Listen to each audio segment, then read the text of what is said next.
এটা ভাইপো লটারি।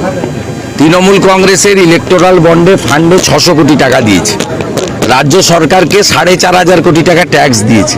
এর সঙ্গে ভাইপো সরাসরি যুক্ত, প্রতীক জৈনরা যুক্ত, আইপ্যাক যুক্ত। সরকারি লটারি সেগুলো বন্ধ করেছে চোর মমতা। সরকারি লটারি বন্ধ করেছে, করে ডিআর আর মার্টিন লটারি ছেড়ে দিয়েছে। 300 টাকা রোজগার করে জনমজুর, ভ্যান চালক, টোটোওয়ালা 200 টাকা ডিআর লটারির দোকানে খালি হাতে বাড়ি আসে। অনেক বাড়িতে দুপুরে খাওয়ার হয় না।